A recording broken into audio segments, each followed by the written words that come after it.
अनामिका का रहस्य। अनामिका को जैसे ही डॉक्टर के शब्द सुनाई दिए उसका दिमाग सुन्न हो गया। आप माँ बनने वाली हैं, डॉक्टर ने कहा। अनामिका के लिए ये समझ पाना मुश्किल था कि वह गर्भवती कैसे हो सकती है। उसकी शादी को अभी 24 घंटे भी पूरे नहीं हुए थे। डॉक्टर ने आगे कहा, मिस्टर गोविंद गुप्ता, मैं समझ सकता हूं कि आप दोनों इस खबर से परेशान होंगे, लेकिन एक बात स्पष्ट कर दूं, गर्भावस्था 4 महीने से अधिक हो चुकी है, इसलिए अब गर्भपात संभव नहीं है। अनामिका ने अविश्वास में कहा, डॉक्टर, आपसे कोई गलती हुई है। मैं गर्भवती कैसे हो सकती हूँ? उसका दिमाग इस सवाल से भरा था। दूसरी तरफ गोविंद, जो हमेशा कार की पिछली सीट पर बैठता था, आज अनामिका को पीछे बिठाकर खुद ड्राइवर के बगल वाली सीट पर बैठ गया, जैसे अपनी नाराजगी जाहिर कर रहा हो। अनामिका को लग रहा था कि उसने अपने पिता को एक बिन ब्याही मां बनकर दुनिया का सबसे बड़ा दुख दिया था। उसे ऐसा महसूस हो रहा था जैसे मनाली का हर इंसान उससे एक ही सवाल पूछ रहा हो, इस बच्चे का बाप कौन है? लेकिन इस सवाल का जवाब तो अनामिका के पास भी नहीं था। गुप्ता हाउस एक पुराना ब्रिटिश जमाने का बंगला था, जो कभी अंग्रेज अधिकारियों की छुट्टियों का ठिकाना हुआ करता था, लेकिन रखरखाव के अभाव में यह अब जर्जर हो चुका था। अनामिका कमजोर कदमों और भारी मन से अपने पिता गोविंद के पीछे घर में दाखिल हुई। मां के बिना पली बड़ी अनामिका को आज अपने पिता के भावनात्मक समर्थन की सबसे ज्यादा जरूरत थी, लेकिन गोविंद का गुस्सा उसकी उम्मीदों पर भारी पड़ रहा था। मुश्किल से हमें एक मौका मिला था अपनी जिंदगी को बेहतर बनाने का, गोविंद ने गुस्से में कहा। तुम्हारी शादी डोगरा खानदान के वारिस किशन डोगरा से हुई थी। तुम्हें पता है वे कितने रसूखदार लोग हैं? मनाली का सबसे ताकतवर खानदान। उन्होंने हमारे सारे लंबित कोर्ट केस और परेशानियां सुलझाई थीं, लेकिन तुमने शादी के 24 घंटों में ही हमारी जिंदगी फिर से नर्क बना दी। अगर डोगरा खानदान को तुम्हारी इस हरकत का पता चला तो न जाने क्या होगा। और तुम्हारी छोटी सौतेली बहन काव्या, उससे कौन शादी करेगा? तुम्हारी इस बदनामी की सजा उसे भी भुगतनी पड़ेगी। गोविंद ने फैसला किया कि जब तक यह मामला शांत नहीं हो जाता, वह अनामिका और उसकी सौतेली मां मधु को मधु के भाई के घर भेज देगा। लेकिन आज नहीं तो कल सबको पता चल ही जाएगा। गोविंद ने आखिरी शब्द कहते हुए खुद को रोक लिया। अगले दिन गोविंद ने घर के सारे सीसीटीवी फुटेज खंगाले। पिछले 5 महीनों की फुटेज देखने के बाद वह हैरान रह गया। अनामिका इस दौरान छोटी मोटी बीमारियों की वजह से घर से बाहर कहीं नहीं गई थी। गोविंद का गुस्सा अब आश्चर्य में बदल गया। उसे समझ आ गया कि कहीं कुछ गड़बड़ थी। अनामिका की देखभाल के लिए एक नज़र रखी गई। लगातार देखभाल और दवाइयों से उसकी सेहत में सुधार होने लगा। 4 महीने बीत चुके थे और अब अनामिका को यह बात रोमांचक लगने लगी थी कि उसके अंदर एक नन्ही सी जान पल रही थी, जो सिर्फ उसकी होगी। वह अपनी छोटी सी दुनिया में खो चुकी थी, न किसी से मिलती थी, न कोई उससे मिलने आता था। लेकिन एक दिन जब अनामिका ने एक लड़के को देखा, उसकी धड़कनें तेज हो गईं। यह कोई और नहीं बल्कि उसका पति किशन डोगरा था। किशन की शादी अनामिका से जबरदस्ती कराई गई थी और वह शादी के तुरंत बाद दिल्ली अपनी पढ़ाई के लिए चला गया था। उसे वहां अनामिका की गर्भावस्था की खबर मिली थी। किशन, बेटा, तुम अचानक फोन करके घर आ रहे हो, कॉलेज की छुट्टियां शुरू हो गई क्या? गोविंद ने फोन पर पूछा। 4 महीने बाद घर आ रहा हूँ, लेकिन अगर अनामिका इस शादी को तोड़ना चाहती है तो मैं तैयार हूँ। मेरे दादाजी ने जबरदस्ती यह शादी कराई थी। हर बार उसे देखता हूँ तो लगता है मुझे किसी अनजाने गुनाह की सजा मिल रही है, किशन ने गुस्से में कहा। गोविंद ने उसे शांत करते हुए कहा, बेटा, अनामिका की तबीयत ठीक नहीं है, उसकी बातों पर ध्यान मत दो, और बच्चे का सवाल है तो उसके जन्म के बाद उसे अनामिका से हमेशा के लिए अलग कर देंगे। उसी पल अनामिका के पेट में तेज दर्द शुरू हुआ। दर्द के मारे वह पीठ के बल गिर पड़ी। मम्मा, मम्मा, उसकी आवाज गूंज रही थी। देखते ही देखते समय बीत गया। 6 साल बाद अनामिका की 6 साल की बेटी रीना का मासूम चेहरा और उसकी खूबसूरत भूरी आंखें देखकर अनामिका को सुकून मिलता था। मम्मा, क्या हम पापा को ढूंढने जा रहे हैं? रीना ने पूछा। अनामिका ने हल्के से डांटते हुए कहा, रीना, कितनी बार कहा कि तुम्हारे पापा नहीं हैं? मम्मा, हमारे टीचर कहते हैं कि हर बच्चे के मम्मी पापा होते हैं, तो क्या मैं गेमिंग वर्ल्ड से आई हूँ या जादू से निकली हूँ? रीना की मासूम बातों ने अनामिका को गहरी सोच में डाल दिया। उसे याद आया कि 6 साल पहले मनाली के अस्पताल में उसने जुड़वां बच्चों को जन्म दिया था, लेकिन गोविंद की कदकाठी जैसा एक आदमी उसे धमकाते हुए उसके बच्चों को छीनने की कोशिश कर रहा था। अनामिका ने हिम्मत दिखाकर रीना को तो बचा लिया, लेकिन उसका बेटा छिन गया। वह आदमी अंधेरे में गायब हो गया था।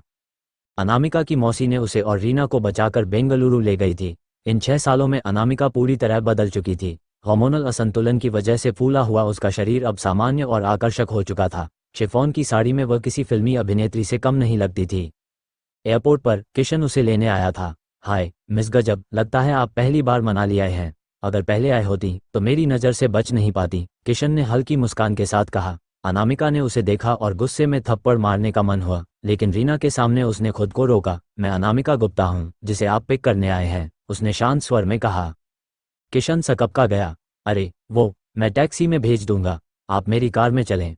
अनामिका और रीना को लेकर वह होटल पैराडाइज इंटरनेशनल पहुंचा, जो मनाली का सबसे शानदार होटल था। वहां अनामिका का सामान चेक करने की कोशिश में सिक्योरिटी गार्ड्स ने उसे रोका। तभी होटल के मालिक रवि मल्होत्रा ने उसे देखा और गुस्से में कहा, पहले चोरी करो, फिर पुलिस बुलाने की धमकी, मेरे बेटे से दूर रहो।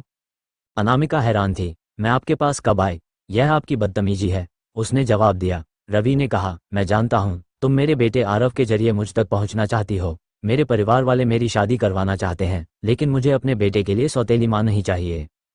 तभी रवि का कजिन भाई सूरज वहां आया और बोला, भैया, कई लड़कियां पहले भी ऐसी कोशिश कर चुकी हैं, लेकिन आप तो स्ट्रिक्ट हैं।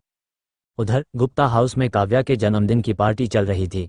अनामिका की कजिन प्रिया ने मजाक में कहा, अनामिका दीदी, तुम अब मिस हिमाचल बन सकती हो। लेकिन काव्या ने जलन में अनामिका की तस्वीर जला दी और उसे जूस में डालकर प्रिया को पीने को कहा। अनामिका ने ये सब चुपचाप देखा और बोली, खेल अभी खत्म नहीं हुआ है। गोविंद ने अनामिका को डिवोर्स पेपर्स और कंपनी ट्रांसफर के कागजात साइन करने को कहा। हम चाहते हैं कि किशन और काव्या की शादी हो। तुम्हारी मां की फॉर्मा कंपनी काव्या को तोहफे में दे दो। अनामिका ने साफ मना कर दिया, ये कंपनी मेरे पास बची एकमात्र चीज है, मैं इसे नहीं दूंगी। गुस्से में अनामिका होटल लौटी। वहां उसे याद आया कि उसने रीना को चॉकलेट आइसक्रीम लाने का वादा किया था, लेकिन उसे यह नहीं पता था कि उसने यह वादा रीना को नहीं, बल्कि रवि के बेटे आरव को किया था, जो रीना से हूबहू मिलता था। रवि ने सीसीटीवी फुटेज देखकर पाया कि आरव, जो अजनबियों से बात नहीं करता, अनामिका से मिलकर खुश था। अनामिका को अपने खोए हुए बेटे की तलाश थी।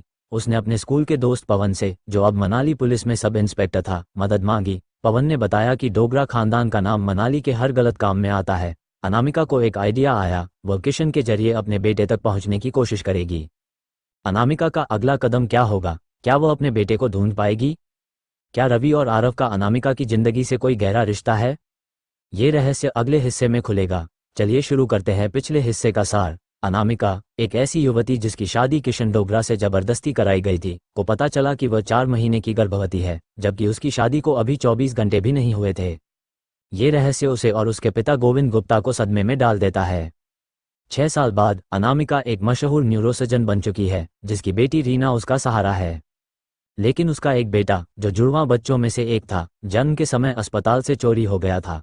अनामिका को शक है कि डोगरा खानदान इसके पीछे है। वह मनाली लौटती है, जहां उसकी मुलाकात होटल मालिक रवि मल्होत्रा और उसके बेटे आरव से होती है, जो रीना से हूबहू मिलता है। गोविंद और उसकी सौतेली मां मधु अनामिका से उसकी मां की फॉर्मा कंपनी काव्या को देने की मांग करते हैं, ताकि काव्या की शादी किशन से हो सके। अनामिका अपने बेटे को ढूंढने के लिए किशन का सहारा लेने की सोच रही है। अनामिका ने होटल पैराडाइज इंटरनेशनल में अपने कमरे में रीना को सुलाया और बाहर निकलने की तैयारी करने लगी। उसका मन बार बार रवि मल्होत्रा और उसके बेटे आरव की ओर जा रहा था। आरव की रीना से मिलती जुलती शक्ल और उसका अनामिका के प्रति अपनापन उसे परेशान कर रहा था। क्या यह महज इत्तेफाक था, या उसके खोए हुए बेटे का कोई सुराग? अनामिका ने अपने पुराने दोस्त और मनाली पुलिस के सब इंस्पेक्टर पवन को फिर से फोन लगाया। पवन, मुझे डोगरा खानदान के बारे में और जानकारी चाहिए। तुमने कहा था कि मनाली के हर गलत काम में उनका हाथ होता है, क्या तुम मुझे कोई सुराग दे सकते हो? अनामिका ने बेचैनी से पूछा। पवन ने गहरी सांस ली। अनामिका, मैं ऑफिशियल तौर पर कुछ नहीं कर सकता, लेकिन एक बात बताता हूँ। डोगरा खानदान का एक पुराना नौकर, रमेश, जो अब रिटायर हो चुका है, कई साल पहले अस्पताल में काम करता था। वह शायद कुछ जानता हो। वह शहर के बाहर एक छोटे से गांव में रहता है। मैं तुम्हें उसका पता भेजता हूँ, लेकिन सावधान रहना। अनामिका ने रमेश का पता नोट किया और तय किया कि वो अगली सुबह उससे मिलने जाएगी। लेकिन उस रात होटल के टॉप फ्लोर पर एक अजीब घटना हुई। रीना, जो सो रही थी, अचानक उठकर कमरे से बाहर निकल गई। अनामिका को इस बात का एहसास नहीं था। उसी समय आरव भी अपने कमरे से निकला और दोनों बच्चे, जो एक दूसरे से अनजान थे, कॉरिडोर में मिले। तू कौन है? रीना ने आरव से पूछा, जो उसकी हमशक्ल था। मैं आरव हूँ। तू मुझसे इतनी मिलती जुलती क्यों है? आरव ने उत्सुकता से पूछा। रीना ने हंसते हुए कहा, शायद हम जादू से बने हैं। मेरी मम्मा कहती हैं कि मैं खास हूँ। दोनों बच्चे हंसने लगे और एक दूसरे के साथ खेलने लगे। तभी रवि ने उन्हें देख लिया और हैरान रह गया। वह अनामिका के कमरे की ओर बढ़ा, लेकिन उसे अनामिका नहीं मिली। उसने सिक्योरिटी को बुलाया और सीसीटीवी फुटेज की जांच करने को कहा। फुटेज में रीना और आरव का एक साथ खेलना देखकर रवि का शक और गहरा गया। उसने अनामिका पर और सख्ती करने का फैसला किया। अनामिका रमेश से मिलने गांव पहुंची। रमेश, एक बुजुर्ग व्यक्ति, जिसके चेहरे पर समय की लकीरें साफ दिख रही थीं, अनामिका को देखकर चौंका। तुम वही लड़की हो ना, जिसके बच्चे? वह रुक गया। रमेश अंकल, कृपया मुझे सच बताएं, मेरे बेटे को किसने लिया? क्या डोगरा खानदान इसके पीछे था? अनामिका ने गिड़गिड़ाते हुए पूछा। रमेश ने गहरी सांस ली और बोला, हाँ, डोगरा खानदान ने ही तुम्हारे बेटे को लिया था। किशन के दादाजी रघुनाथ डोगरा को अपने खानदान का वारिस चाहिए था। तुम्हारी शादी इसलिए कराई गई थी ताकि तुम्हारा बच्चा उनके खानदान का नाम आगे बढ़ाए, लेकिन जब उन्हें पता चला कि तुम गर्भवती हो और शादी से पहले ही उन्होंने फैसला किया कि बच्चे को तुमसे अलग कर दिया जाए। अनामिका का दिल धक से रह गया। मेरा बेटा, वह कहाँ है? उसने कांपते स्वर में पूछा। रमेश ने सिर झुकाकर कहा, मुझे सिर्फ इतना पता है कि उसे एक रसूखदार परिवार को सौंप दिया गया, लेकिन कौन, यह मुझे नहीं बताया गया। अनामिका का दिमाग तेजी से चलने लगा। उसे रवि मल्होत्रा और आरव का चेहरा याद आया। क्या आरव उसका बेटा हो सकता था? वह तुरंत होटल लौटी जहां रवि उसका इंतजार कर रहा था। तुमने मेरे बेटे को भटकाने की कोशिश की है ना? रवि ने गुस्से में कहा। मैंने फुटेज देखी, तुम्हारी बेटी और मेरा बेटा साथ खेल रहे थे। ये तुम्हारा कोई प्लान है? अनामिका ने गहरी सांस ली और कहा, रवि, मुझे लगता है कि आरव मेरा बेटा है। 6 साल पहले मेरा बेटा मुझसे छीन लिया गया था। उसकी शक्ल रीना से मिलती है। कृपया मुझे बताएं, आपने आरव को कहाँ से गोद लिया? रवि हंस पड़ा। यह तुम्हारा नया ड्रामा है। मैंने आरव को एक अनाथालय से गोद लिया था। वह मेरा बेटा है और तुम उसे मुझसे नहीं छीन सकती। अनामिका ने शांत स्वर में कहा, मैं सच जानना चाहती हूँ। एक डीएनए टेस्ट करवाएं। अगर मैं गलत हूँ तो मैं तुमसे माफ़ी मांगूंगी और मनाली छोड़ दूंगी। रवि ने कुछ सोचकर हामी भरी। ठीक है, लेकिन अगर तुम गलत हुई तो मेरे और मेरे बेटे के पास कभी मत आना। डीएनए टेस्ट का परिणाम। कुछ दिन बाद डीएनए टेस्ट के परिणाम आए। अनामिका की आंखें आंसुओं से भर गईं। आरव उसका बेटा था। रवि यह सुनकर स्तब्ध रह गया। उसने अनामिका से कहा, मुझे नहीं पता था। मुझे बताया गया था कि आरव एक अनाथ है। मैंने उसे प्यार से पाला है। वह मेरा बेटा है। अनामिका ने कहा, मैं तुमसे आरव को नहीं छीनना चाहती रवि। मैं बस चाहती हूँ कि वह अपनी माँ को जान सके, डोगरा खानदान का सच। अनामिका ने किशन को बुलाया और उससे सारी बात बताई। किशन, जो अब एक बिजनेसमैन बन चुका था, हैरान था। उसने कहा, मुझे नहीं पता था कि मेरे दादाजी ने ऐसा कुछ किया, लेकिन मैं तुम्हारी मदद करूंगा। किशन ने अपने परिवार के पुराने रिकॉर्ड्स खंगाले और पाया कि रघुनाथ डोगरा ने अनामिका की फार्मा कंपनी को हड़पने के लिए यह साजिश रची थी। उन्होंने अनामिका को गर्भवती दिखाने के लिए उसकी बीमारी के दौरान दी गई दवाओं में हेरफेर किया था ताकि वह बदनाम हो और कंपनी उनके हाथ लगे। लेकिन जब बच्चे पैदा हुए तो उन्होंने एक बच्चे को छीन लिया ताकि अनामिका को ब्लैकमेल किया जा सके। अनामिका ने इस जानकारी को पवन के साथ साझा किया और पवन ने गुप्त रूप से इसकी जांच शुरू की। आखिरकार रघुनाथ डोगरा के खिलाफ सबूत मिले और उन्हें गिरफ्तार कर लिया गया। अनामिका ने अपनी कंपनी को अपने नाम पर रखा और काव्या को माफ कर दिया, जो अपनी गलती समझ चुकी थी। रवि और अनामिका ने एक समझौता किया। वे आरव और रीना को एक साथ पालेंगे। रवि, जो शुरू में अनामिका से नाराज था, धीरे धीरे उसकी सच्चाई और हिम्मत से प्रभावित हुआ। दोनों के बीच एक नया रिश्ता शुरू हुआ जो दोस्ती से प्यार की ओर बढ़ने लगा।